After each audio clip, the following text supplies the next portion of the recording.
Mein Name ist Walter Samonik. Ich bin hier auf dem Platz, den mein Großvater 1889 als die Makek-Keusche erworben hat. Mein Großvater hat mit meiner Großmutter zusammen hier gelebt mit 7 Kindern. Man kann sich gar nicht vorstellen, wie diese Beengung in diesem Haus und Stadel zusammengebaut waren, wie das möglich war, überhaupt hier zurechtzukommen. Aber es ist alles gut gegangen. Die Geschwister sind zum größten Teil von zu Hause weg. Der ältere Bruder meines Vaters war im Krieg, der war Soldat. Mein Vater war nicht im Ersten Weltkrieg, weil er in einer Art Rüstungsbetrieb gearbeitet hatte. Als der Großvater das gespürt hatte, dass mit ihm zu Ende geht, hat er ja seine Söhne befragt, wer übernehmen möchte, und vor allem er müsse die Älteren versorgen, denn die hatten nichts, keine Versicherung und dergleichen. Und die Alten waren ja von den Jungen abhängig. Gell? Und nachdem sich der ältere Bruder meines Vaters sich da außerstande gefühlt hat, war mein Vater bereit, das zu tun. Aber er hat den Hof nicht bewirtschaften müssen, weil er in Graz seine Arbeit hatte, nach wie vor, und eine nicht verheiratete Schwester meines Vaters, die war bei den Eltern, und so waren die hier versorgt. Und so war es möglich, dass der Hof erhalten geblieben ist, obwohl mein Vater nicht anwesend war.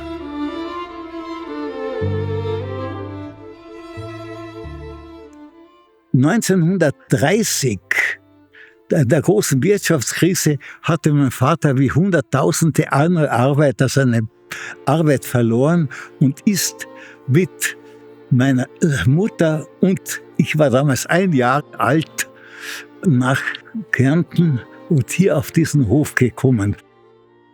Er hat hier dann diesen Hof bewirtschaftet und daneben versucht, auch andere Arbeiten zu machen, um überhaupt zu bestehen. Denn die 30er Jahre waren alles andere als eine guten Jahre, vor allem für so kleine Bergbauern.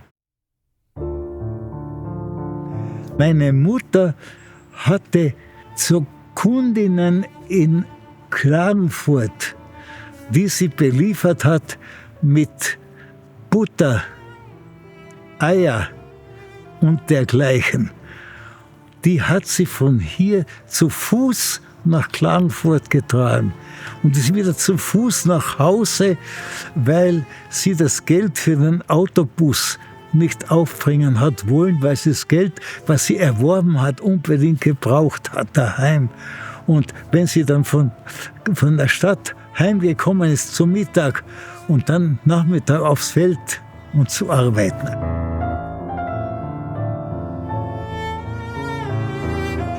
Wir Kinder mussten schon zeitig in der Früh arbeiten und auswärts arbeiten, und ich bin dann auch als Halterbub zum Hafner Hof zu meinem Onkel und der Tante und habe dort etwa 15 Rinder zu versorgen gehabt auf der großen Weide. Ich konnte aber mit den Leuten, die von auswärts, mit den Besitzern überhaupt nicht sprechen, weil ich keinerlei deutsche Sprache noch gekannt habe. Es war mir einfach nicht möglich. In der Volksschule haben wir zwar Deutsch gelernt, aber zu Hause ist nur Slowenisch gesprochen worden.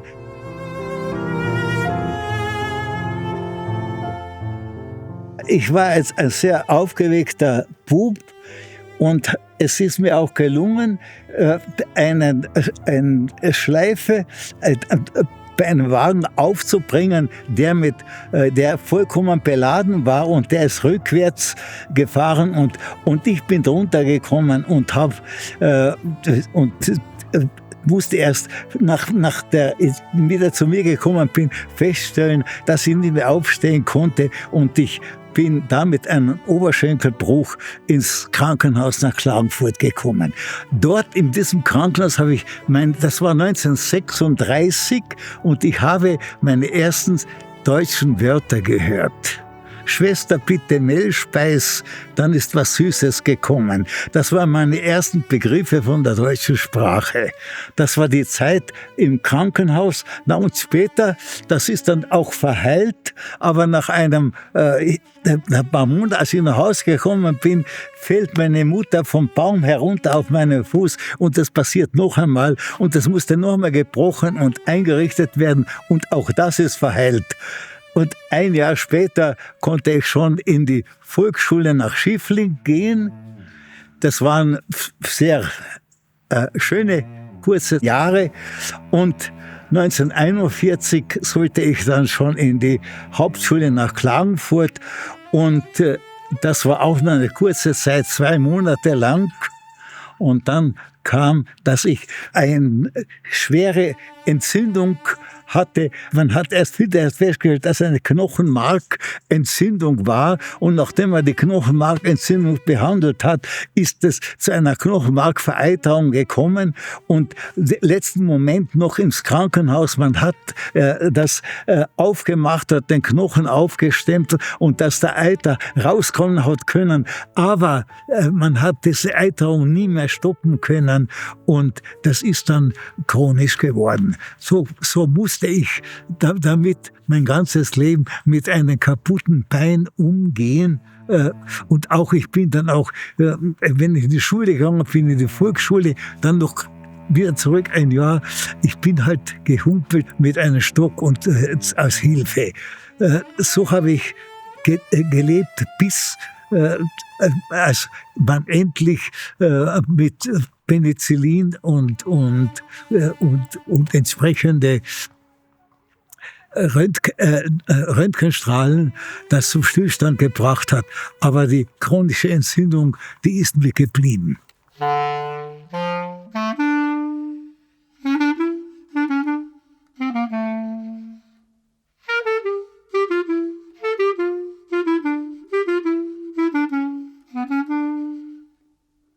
Aber in der Zeit habe ich dann müssen nachholen, was ich in der Schule versäumt habe.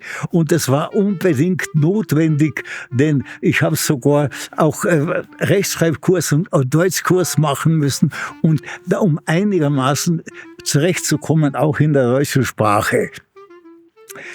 Die Mutter war natürlich, ich war der Bub von ihrer Mutter und ich war ihr Liebling, und ich war auch so, ich habe so als Kind Kosenamen schon für meine Mutter gehabt. Und das Mamio Schozi, Paljubi, diese Wörter sind aus mir herausgekommen, und das war natürlich, meine Mutter ist aufgegangen dabei in Liebe zu ihrem Sohn, und sie hat auch dann später, als ich dann oft auch unbeherrscht war, meinen Schwestern gegenüber, und hat sie immer verteidigt, er hat halt Schmerzen, darum ist ihm verstehen. Also die ist immer für mich eingetreten. Mein Vater war geprägt durch das harte Leben, das er geführt hat, und war oft auch hart zu der Umgebung.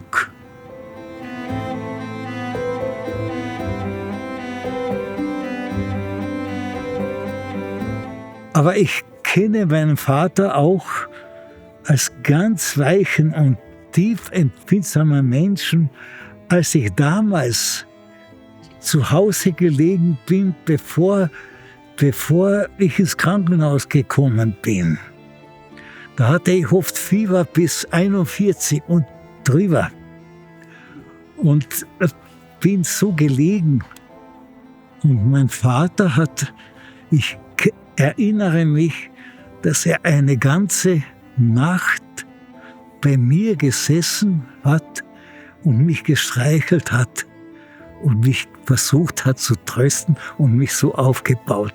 Also ich habe auch diesen Vater in mir, nicht nur den strengen, sondern auch den Vater, der auch wirklich mit ganzem Herzen auch für seine Kinder eingestanden ist, in dem Fall für mich.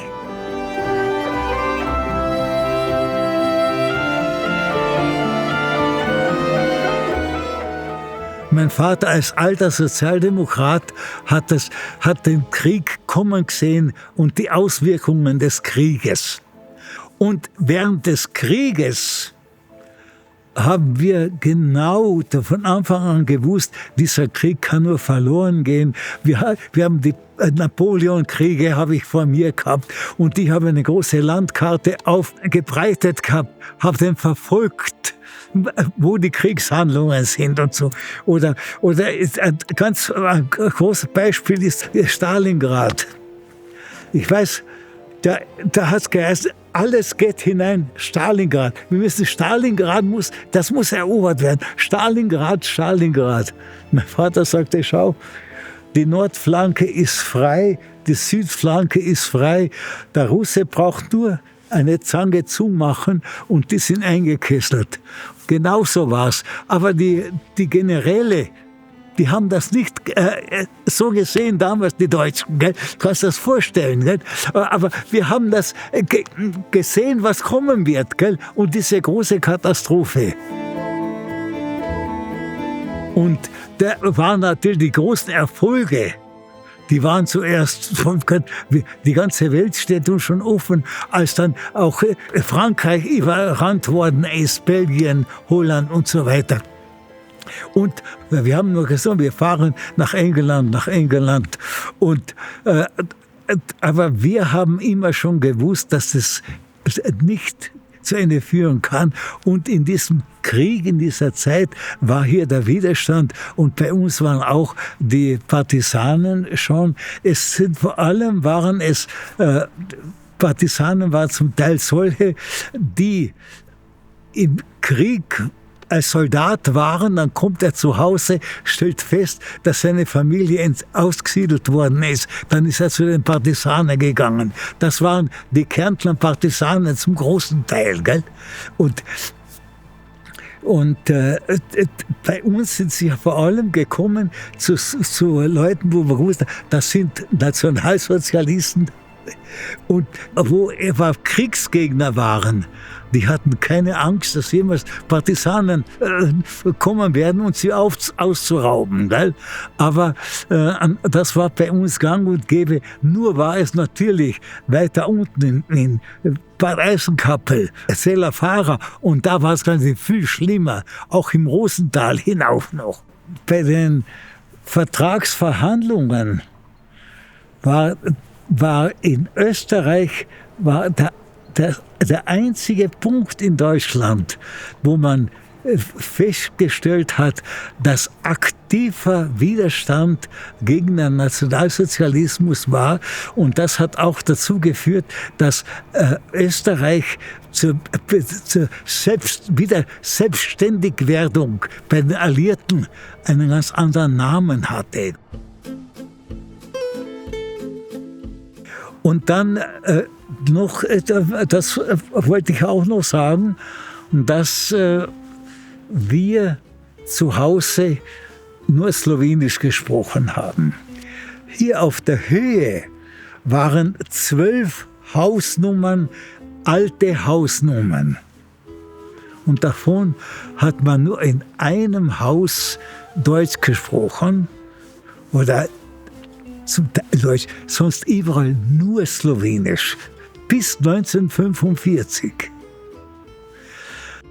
Bei uns war das natürlich so, dass es verboten war, überhaupt Slowenisch zu sprechen oder slowenische Lieder zu singen.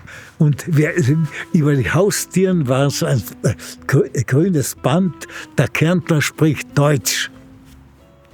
Das kannst du dir vorstellen, in Zelpare wo 1920 zu 100% für Jugoslawien abgestimmt worden ist, wo kein Mensch Deutsch konnte. Und Deutsch steht drüber, der kann, der spricht Deutsch. Das ist doch irrig, nicht?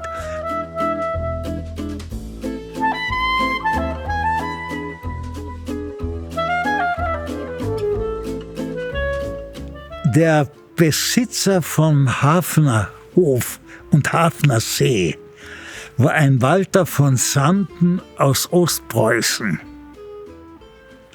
Und dieser Walter von Sanden hat hier die Leute eingeladen, das war im Winter 41, mitten im Krieg, und wo man die Fenster verdunkelt hat, slowenische Lieder zu singen. Der musst dir das vorstellen. Wir haben noch jeder ein Geschenk, so eine Säge, die ist jetzt nicht mehr da, bekommen als Erinnerung an diesen Abend. Und der hat das so aufgenommen. Wie weit er damals so aufnehmen konnte, das weiß ich nicht. Aber jedenfalls ist darum gegangen, dass er die eingeladen hat. Und unter dem Siegel der Verschwiegenheit haben wir damals slowenische Lieder für einen Deutschen aus Ostpreußen, aus Sandenguja gehabt. Also das hat es auch im Krieg gegeben. Und mein Onkel hat den einmal besucht und ein Bediensteter dort hat natürlich meinen Onkel mit Heil Hitler begrüßt. Mein Onkel hat sich ein bisschen gewundert, weil er die Einstellung von dem Mann gekonnt hat. Und da sagt er, ja, er kennt sie nicht. Und deswegen, denn damals hat man vorsichtig sein müssen. Und also jedenfalls auch das habe ich miterlebt. Und dann nach 1945 hat man ja fast nur Slowenisch gesungen. Ich bin dort aufgewachsen und ich habe die slowenischen Lieder in mir aufgesaugt als Kind. Mein Vater hat mich Gott sei Dank immer mitgenommen.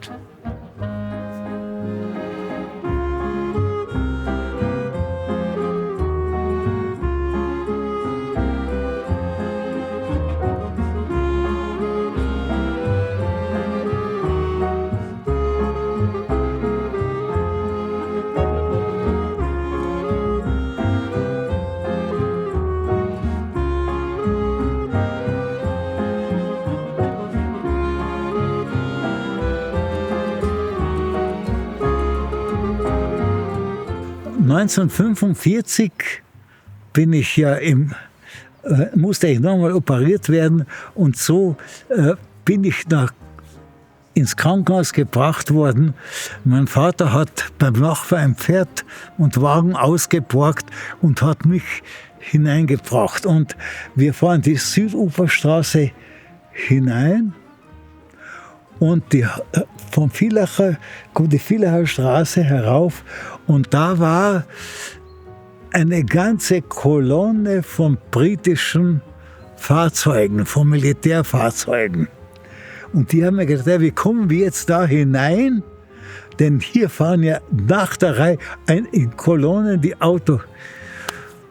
Und dort war ein Verkehrspolizist, ein britischer Soldat, der hält den Verkehr auf und lässt uns hineinfahren. Also das ist ein Erlebnis, dass ein Bauer mit dem Pferd hat hineinfahren können, derweil ist die ganze Kolonne gestoppt worden. Das war im Juli 1945 und im Krankenhaus hat mir ein Pater Pius eine Gitarre gebracht. Du bist ein intelligenter Bub, du wirst jetzt Gitarre spielen lernen. Und ich habe im Krankenbett im Krankenhaus in Klagenfurt in einem Saal, wo 30 Betten drinnen waren, da haben wir viel musiziert und die haben dort Gitarre spielen gelernt. Es war auch hier eine Zeit, die gut war für mich. Naja, und 1945 war die QRG zerbombt in Klagenfurt und da in der Kinderabteilung war beim Operationssaal frei. Dort bin ich operiert worden und in Mariasaal, die Schule war eine Ausgangsplatz von der Chirurgie Klagenfurt. Und dort war ich und ich war im Sommer 3 Monate lang in Mariasaal. Bin auf Krücken herumgehumpelt, auch dort, und habe Mariasaal kennengelernt. Und dort habe ich auch den ersten englischen Soldaten, einen Schwarzafrikaner, kennengelernt. Und alle diese Dinge sind von einer unheimlichen Erinnerung. Ich war im Krankenhaus in Mariasaal und meine Mutter wollte mich besuchen. Und wie macht sie das? Von hier zu Fuß nach Klagenfurt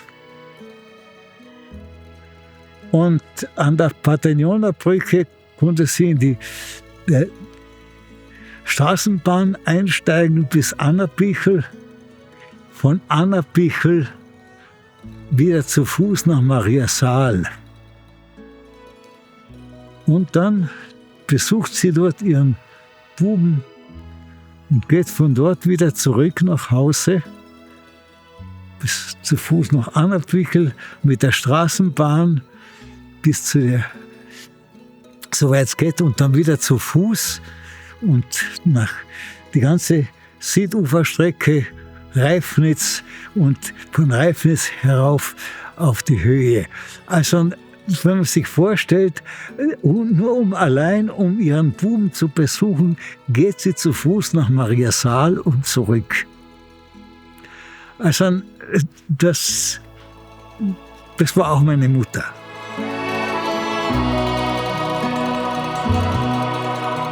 In mir war immer ein Bildungshunger. Und dadurch, dass ich nie in die Schule habe gehen können, nie studieren habe können, war immer versucht, etwas zu erreichen, eben durch Bildung und durch Lesen und durch viele Veranstaltungen. Und ich habe versucht, jede Möglichkeit zu nutzen, wo ich weiterkommen habe können. Aber in der Zeit war natürlich auch für mich eine sehr tolle Zeit. Ich habe viel erreicht in dieser Zeit. Ich konnte mich weiterentwickeln und habe auch in der weiteren Folge meine Frau kennengelernt, habe geheiratet, habe Familie bekommen und die Kinder, also bin dann immerhin Vater von 5 Kindern letztendlich. Und das war für mich eine sehr großartige und tolle Zeit. Nur wurde diese Zeit immer wieder unterbrochen weil diese Osteomyelitis, diese Knochenmarkentzündung mir nie weggebracht haben. Und das hat mich verfolgt die ganzen Jahre, bis letztendlich die Entzündung nicht mehr aufzuhalten war und es notwendig war, dass das Bein abgenommen werden musste und ich seitdem mit einem Bein mich herumplagen muss. Aber auch in der Zeit, wo ich noch einmal zurückblenden an die guten Jahre, da habe ich mich für alles interessiert und dabei war Kultur, Kunst und natürlich auch Musik. Ich habe von meiner Tante ein Instrument, eine Mandoline bekommen. Ich habe Mandolin spielen gelernt. Ich habe einen Lehrer in Klagenfurt bekommen, der war allerdings Geiger vom Beruf, aber er hat mich in die Musik eingeführt. Ich habe das Glück gehabt, dass ein Onkel von mir, mein Taufpate, war Mitarbeiter im Theater, im Stadttheater Klagenfurt. Und wenn ein neues Stück herausgekommen ist, hat er Freikarten bekommen. Und wer geht in eine U-Bahn nach Klagenfurt? Und ich konnte diese Freikarte für mich in Anspruch nehmen und bin dann oft von Klagenfurt mit dem letzten Bus nach Viktring und von Viktring zu Fuß nach Hause. Und das war in den 50er Jahren ist der auf der ganzen Strecke kein Auto nachgekommen, das ich hätte aufhalten können mit der Bitte, mich mitzunehmen. Das war damals noch kein Verkehr, vor allem in der Nacht nicht. Und das war ein paar Mal. Und ich weiß, dass ich oft die ganzen Arien, die habe ich wieder nachgehört unterwegs auf den Heimweg. Das gehört auch dazu.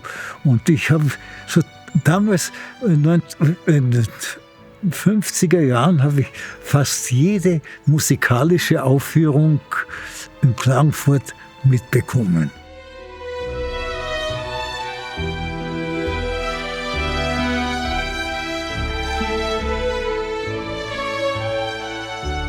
(1945) war hier überhaupt noch keine Infrastruktur in der Form, wie wir sie kennen.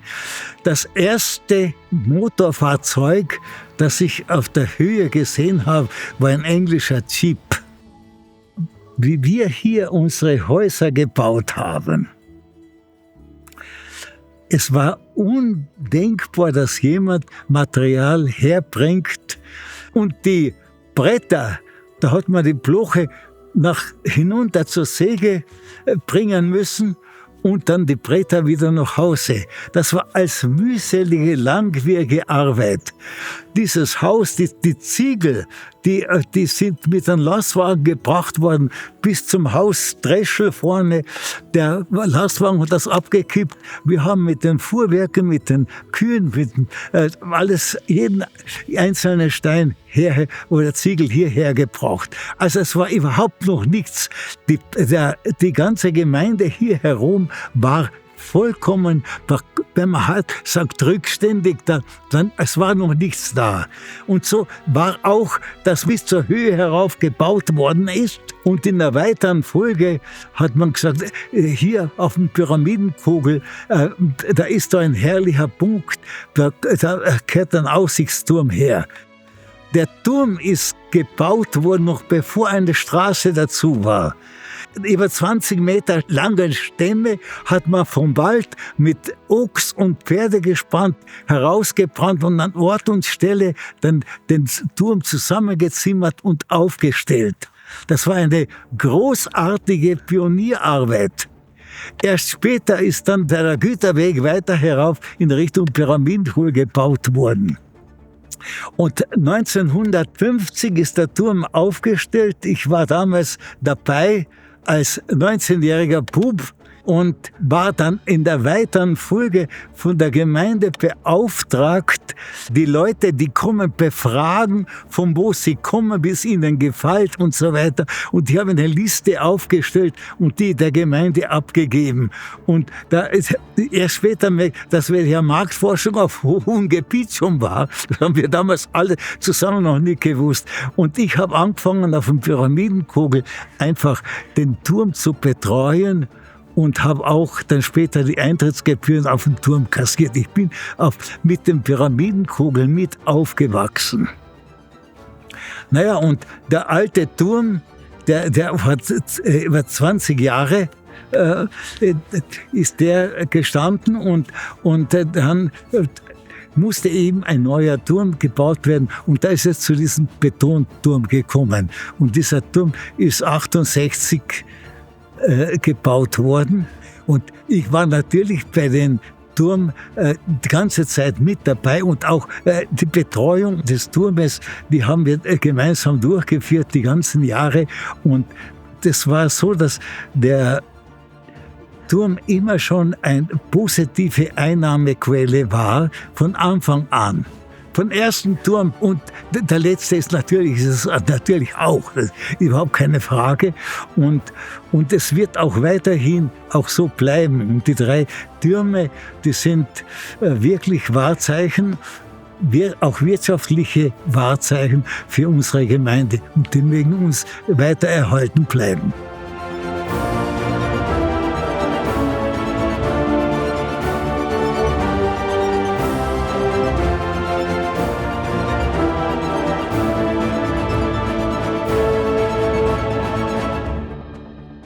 in der Zeit, natürlich habe ich mich auch für alles und auch die Politik ist nicht an mir vorübergegangen. Mein Vater war früher Mitglied im Gemeinderat und war ein alter Sozialdemokrat und so bin ich auch aufgewachsen und habe auch schon für meinen Vater bestimmte Aufgaben übernommen, indem ich für die Partei schon Arbeiten durchgeführt habe.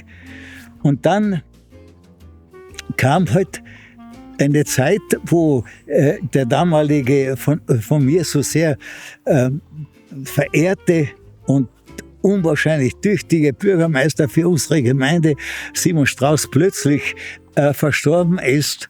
Und hier ging es darum, wer tritt die Nachfolge als Parteiobmann der SPÖ an. Und ich habe dann diese Aufgabe übernommen. Und nach 3 Jahren, nach der Gemeindestrukturreform, die notwendig war, nach 3 Jahren schon die nächste Wahl, dann habe ich schon überhaupt keine Probleme mehr gehabt, an zweiter Stelle zu kandidieren. Und ich war 16 Jahre lang Vizebürgermeister und Stellvertreter von Bürgermeister Schofnegger. Das war natürlich eine sehr wichtige Zeit. Ich habe hier sehr viel gelernt und Schofnegger hat mir freigegeben und ich konnte mir den Tourismus und Kultur, das waren meine Sachen, Kultur. Und hier konnte ich diese durchführen. Und das war natürlich für mich ein sehr wichtiger Bereich im ganzen Leben. Und das ist sehr gut gegangen, bis Schofnegger aus Altersgründen und aus Gesundheitsgründen zurückgetreten ist. Und dann wurde ich vom Gemeinderat zum Bürgermeister gewählt. Das war 1987.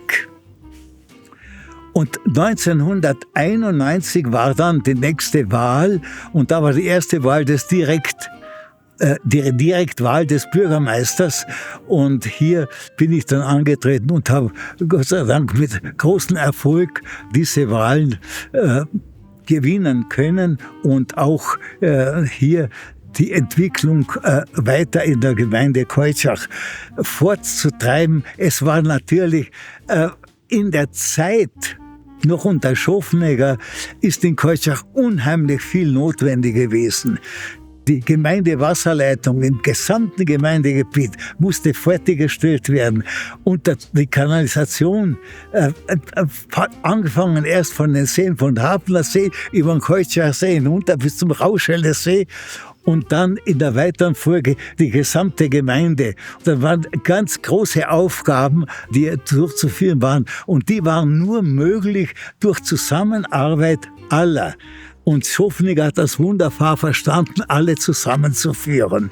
Hier habe ich auch gelernt, wie es notwendig ist, in der Gemeinde etwas weiterzubringen. Das war auch mein großer Lehrmeister. 1991 war ich zum Bürgermeister gewählt und ich wollte nur diese eine Periode, es war 6 Jahre bis 97 durch. Und dann, nachdem meine Behinderung sich immer mehr bemerkbar gemacht hat und ich habe es wirklich nicht einfach gehabt, hier auch durchzuhalten und habe dann eben 97 nicht mehr kandidiert. Und mein Nachfolger war nicht mehr imstande, die Mehrheit für die SPÖ zu erreichen. Und so hat sich die politische Situation in der Gemeinde vollkommen verändert. Das ist natürlich, das muss ich leider so zur Kenntnis nehmen und so bedauerlich es auch ist. Dann war das Leben natürlich lange nicht zu Ende. Ich war mit meiner Frau einmal bei einem Chorkonzert. Und das war ein Chor in Ficktrink. Und meine Frau sagte, da könnten wir beide auch einmal singen. Und so sind wir zu diesem Chor gekommen. Und mein Singen im gemischten Chor hat hier erst richtig angefangen. Und wir waren mit einer großen Begeisterung bei diesem Chor dabei. Und es war so weit, dass wir sogar nach einer Konzertreise durch Mexiko fahren konnten. Das war absolute Höhepunkt. Ich habe die Möglichkeit gehabt, Kreisky direkt anzusprechen und jetzt ist darum gegangen, wer unterstützt diese weite Fahrt und die enormen Kosten. alles war wunderbar, ist gut. Und dadurch, dass ich so mit Singen schon betraut war und immer gesungen habe, haben wir auch angefangen, im Chor zu singen. Wir waren dann bemüht, den Pensionistenverband weiterzubringen.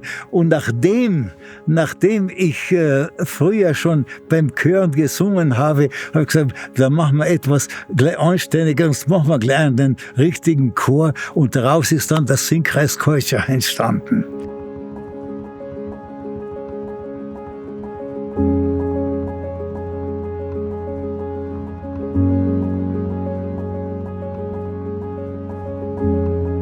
Und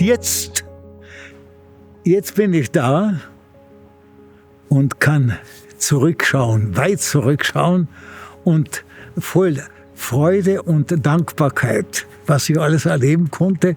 Und wenn ich jetzt so hinausschaue, wenn ich auf die andere Seite des Hauses sehe und ich sehe die Karawanken von Mittagshobel bis zum Hochobier hinunter und die Villacher Alpe, der Dobratsch, weiter rechts ist dann die Gerlitzen, das Nordgebiet schließt sich an. Und wenn ich dann hinausgehe, auf die andere Seite nach Nordosten zu, dann sehe ich den Wörthersee, von Maria Wörth an bis Klagenfurt und dann in der weiteren Folge den Ulrichsberg, den Magdalensberg, Mariasaal bis hinauf und dann hinten das Gurktal mit dem Gurkadom. Also das ist mein Leben, das ist dieses Land hier, ist wirklich mein Leben, meine Heimat und dass hier alles bleiben kann, da bin ich auch dankbar und froh darüber. Das, was mein Großvater 1889 begonnen hat und von meinem Vater weitergeführt, von mir auch weitergeführt werden konnte und das hin weiter bleiben wird, das ist für mich eine ganz, nicht nur Beruhigung, es ist meine Lebensfreude darüber, dass es so bleibt. Dafür bin ich vom ganzen Herzen dankbar.